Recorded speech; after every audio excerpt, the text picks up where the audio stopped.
Hello and welcome back to AP Psychology. I'm Miss Lee, and in this video we are still in Unit 5, Cognitive Psychology. Our topic for today is encoding. Our learning target is to outline the principles that underlie construction and encoding of memories. If you haven't done so already, go ahead and grab your notes and let's get started.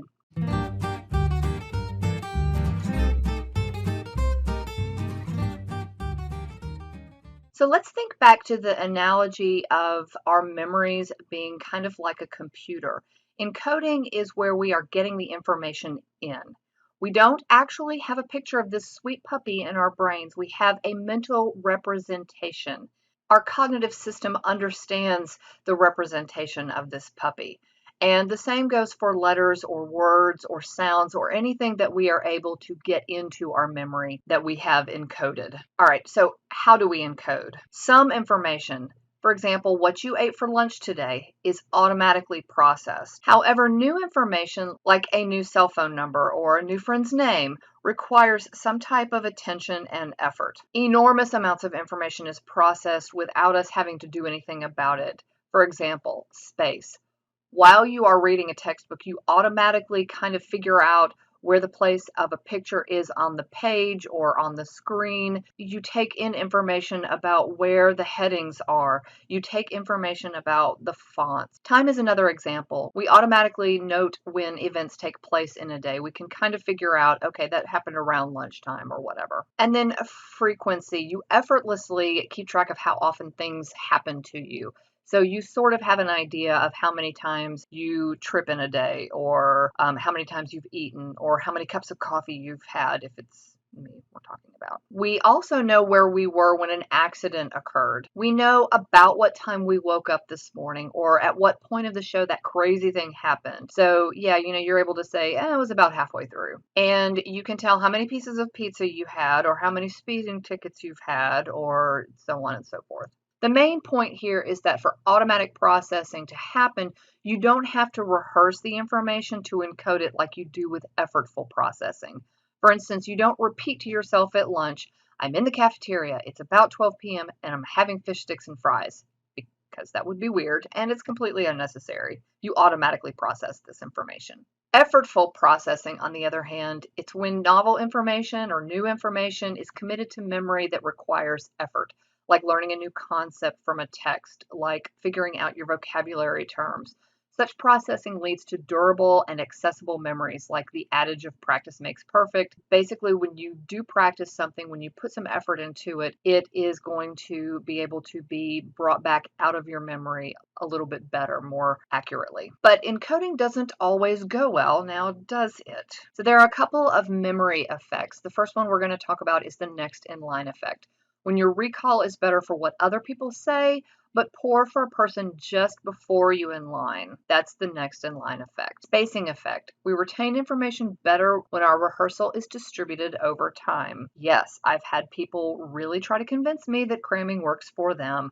My response to them is it may work for you in the short term, but if you are rehearsing over time, you're going to be able to retain it in your long-term memory better. And then the serial position effect. This is when your recall is better for first and last items, but poor for middle items on a list. So let's go back. Let's think about the last time you had to read out loud in class and you knew it was coming and you knew you were going to say something. You were more worried about what you were going to say or what you were going to read, and you weren't probably paying all that much attention to what the person before you said. That's the next in line effect. With regard to spacing effect, studies have shown that if you study a little bit each night, you'll remember the information better than if you cram the night before a test. And with serial position effect, let's try this one.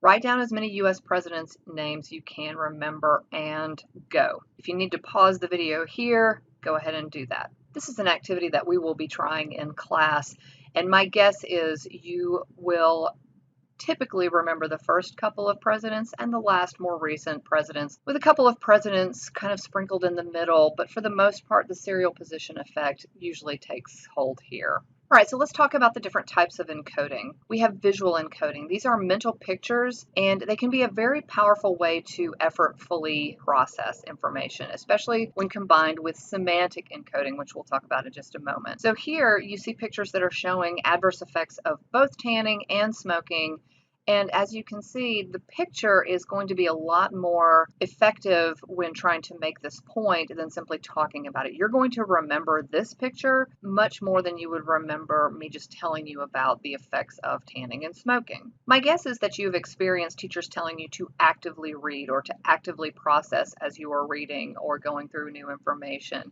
And this is where kind of the rubber hits the road. This is why it's so important. When you are actively processing information, you visualize what you're trying to remember maybe, you actively try to put it in your memory, and you can do this when you're studying, when you're reading just a book for fun, when you are trying to remember something that you know already that you want to remember, like your favorite day or something like that. When you are passively processing, you are just trying to memorize, not really making it make sense and putting it into a way that you are going to more easily remember it. It's probably something that you only need to remember right now. It's not something necessarily that you need to remember later on. And again, the same thing can be said for studying information. Actively processing information is going to be better for studying later on down the road. So active equals effortful. So you are trying to connect some new information to what's already there in your brain. And passive is just kind of drawing at straws. You're sitting and observing. You're not really participating. You're really not interacting with the information or that new material that you are going to try to remember. So we're going to watch a quick video on how impactful is meaning with memory. It's a cutthroat competition where each year the best of the best square off, where competitors show off skills that boggle the mind and regularly shatter world records. They're not running faster or jumping higher, they're remembering more. It's the U.S. Memoriad, the National Championship of Memory. Keith Morrison recently discovered some of the surprising secrets to their total recall. 9 of hearts, the king of hearts, the ace of hearts. Tatiana Cooley is one of those rare people with a remarkable memory. 10 of clubs. She is recalling the order of a shuffled deck of cards that you looked at for just a few minutes. 8 of hearts. It certainly seems to be an astonishing feat. This woman seems to have a photographic memory. And not only that, she's modest about it. I'm just like everybody else. Anybody can do this. Tatiana swears she doesn't have any supernatural memory powers. Give me a call when you get a chance. At her internet job, she relies on a Palm Pilot to keep track of meetings and appointments. But put her memory to the test, a real test, and she does seem supernatural. Tatiana is the 3-time winner of the U.S. Memoriad contest, a sort of memorizing Olympics. She entered her first competition in 1998 on a whim after reading an ad for the event. I thought, wouldn't that be fun? I could go and compare my memory, because I think I have a good memory, but let's see how it compares to other people. I see. And I won the damn thing, and I never expected to. Tatiana is back this year to defend her title against 18 others, including this man, Scott Hagwood, who spent a full year preparing for the contest, doing memory exercises to keep his mind healthy as his body battled thyroid cancer. I'd be sitting out there in the waiting room, waiting for the next treatment or whatever, and I'd just be taking a deck of cards and just kind of going through it to make sure that I could remember. The competition is intense. 7 hours of mental gymnastics, memorizing 99 names and faces, 500 random words, rows and rows of single digits. Tatiana is in true form. With just one event to go, she's in first place. How does she do it? We asked her to show us, taking a deck of shuffled cards and studying them for 5 minutes, long enough for her to take in 18 cards, which she ticked off without a mistake. Her secret? Giving each card a code word. This 2 of diamonds is not the 2 of diamonds to me. It's den. Oh, all So right. that's how this works. So you go through the cards, and you create a story. Tatiana says it's easy once you get the hang of it. Take 6 of hearts, for example. Tatiana assigns it the word hash. Why hash? Well, in a system she picked up from these books, the first letter tells her the suit of the card. In this case, H for hearts. The SH is code for the number 6. Hash becomes the 6 of hearts. And the story Tatiana created for those cards? The hash And the hag and the sack are dazed. The sash and the hub. It all seems very confusing, but Tatiana says it works for her, and memory experts agree it's all about coming up with a coding system, developing a sort of filing cabinet in your brain. But, says Tatiana, these things do take effort. Be it at work or at home, I make a conscious effort to do some kind of memorization of something. Our research shows that if you take an individual, you can improve the memory performance in virtually any areas of a memory task. Florida State psychology professor Anders Ericsson has spent years studying superior memory. You're saying that almost anybody can engage in feats of memory that they may not have thought possible. And there are factors like how much you know and how interested you are in an area. In the subject that you're trying to memorize. Like, for example, some adolescents have no problems remembering scores between athletic teams, but they have tremendous difficulty remembering even a single date in history class. How important to memory is that meaningful connection in your mind? Dr. Ericsson said he would show us with help from a graduate student named Rajan, who happens to love numbers. You could just go row by row like this. While Rajan steps out of the room, Dr. Ericsson asks students to call out the last digit of their Social Security numbers, creating a matrix for Rajan to recall. 0. After all of a minute and 10 seconds studying the 36 digits, Okay, I'm done. Rajan is ready to recall the numbers. 5631974708202437762339888 6119001545523. How does he do it? Like Tatiana, Rajan has encoded the numbers into sequences that are meaningful for him, making a story of sorts from the numbers. 470, that was the starting salary of a friend I knew in India. 820 is something embarrassing. I did something at 8:20 a.m. this morning I don't want to tell you about. A clever trick that, according to Dr. Ericsson, suggests that there is no such thing as a truly photographic memory, just people with good memory techniques. I don't think there's any credible evidence whatsoever for photographic memory. I've spent about 5 years trying to find even a single individual who would come close.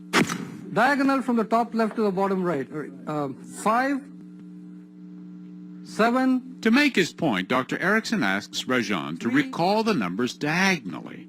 It takes Rajan longer than when he recalled them in order. 3. That's because Rajan is not seeing a picture of the matrix in his mind at all. He's recalling the meaningful sequences one by one. Okay, when you hear the beeper go off. To show just how important it is to have things make sense in being able to remember them, Please start. Dr. Ericsson and his colleagues run experiments like this one. This champion chess player is given 5 seconds to look at a chessboard whose pieces are positioned as they would be in a match. Then he's given 2 minutes to reproduce the positions, which he does almost perfectly. But when he spends the same amount of time looking at a chessboard in which the pieces are placed randomly, he has trouble remembering the placement of almost any of them. Why? One board had meaning to this chess master. The other did not. Looking for meaning in any kind of activity is a very effective way now of improving your memory for it. In fact, it may be hardwired in our brains. Scientists are now peering inside the brain to find out exactly how memories are formed. All you have to do is stay absolutely still. In experiments like this one, Harvard University researchers had test subjects go through an MRI that scans their brain as they're shown a list of words. Okay, if you're doing fine, please squeeze the squeeze ball. The researchers found 2 specific areas of the brain, the frontal lobe and the temporal lobe, show increased activity when people focus on the meaning of words. The more activity, the more likely the person is to remember those words later on. Again, it all comes down to attaching meaning. People need to be aware here that they control a lot more of their abilities and their life than maybe some of them think. As for Tatiana, she scored her personal best at last month's Memoriad. But in the surprise upset, it was not enough to beat Scott Hagwood. 411 points, Scott Hagwood. With a solid year of practice behind him, and the strong belief that great memories are not born, they're made. All right, so what you just saw was an example of attaching meaning to things that we are trying to remember, and we're going to go through a couple of examples of how we all can do that. The first one is by using mnemonic. Imagery is at the heart of many memory aids and mnemonic techniques that use vivid imagery in aiding memory. We've got a couple of different kinds to go through as examples: the method of loci, the peg word technique, and the linking method. All right, first of all, you have the method of loci. This involves imagining moving through a familiar series of locations with items to be remembered. For example, you could use moving through your own house or through the grocery store. So let's say you have a list of groceries to pick up, but they aren't written down. To remember them all, you have to visually place each of them in a different room in your home. Visually repeating this and envisioning it all is key. And sometimes, believe it or not, the stranger the better. So if you imagine having, a sack of flour next to your lamp, that might actually help you remember it a little bit better. Then at the grocery store, you visually walk through your home in your mind, remembering each item. And that is an example of the method of loci. The peg word technique is basically you are memorizing a jingle. So you have to first memorize the jingle that will be a foundation of how you are going to remember your items. Then you associate the jingle with a list trying to remember. It's even better if you can visualize the items that you are trying to remember. So if you have the jingle, 1 is bun, 2 is shoe, 3 is tree, 4 is door, and your list is lettuce, banana, cheese, tomatoes, you're going to try to make some kind of an association with 1 is bun. So you might see, some lettuce on a hamburger bun. 2 is shoe. You might see a banana in a shoe. 3 is tree. You might see this next item on your list, cheese. You might see, slices of cheese hanging from the tree, and so on and so forth. And then the linking method. This involves forming a mental image of items to be remembered in a way that links them together. So you're almost making like a storyboard of the item. And in that way, you are associating meaning to them in order to remember them later on. Chunking is organizing items into familiar, manageable units. And basically, if you try to remember the number to the right, this is a long list of meaningless numbers that don't make a lot of sense. There's a bunch of them to remember. However, if you are well versed with American history, you can chunk the numbers and see if you can recall it easier. So this long list of numbers suddenly becomes a much shorter list of historical dates: 1776, 1492, 1812, 1941. In this way, you can remember 4 dates instead of that big long list of numbers that are kind of random, or at least they are seemingly random. Acronyms are another way to chunk information to remember it. HOMES is another way of trying to remember the Great Lakes: Huron, Ontario, Michigan, Erie, Superior. PEMDAS is a way that people remember the different mathematical operations. So parentheses, then exponent, multiply, divide, add, subtract. And this is the one I always have to remember when I'm trying to remember the colors of the rainbow: Roy G. Biv, red, orange, yellow, green, blue, indigo, and violet. There are other ones out there, but these are just examples of how acronyms are a form of chunking. And that is it for this video. In our next video, we're going to be talking about storage. I can't wait to see you then. Bye for now.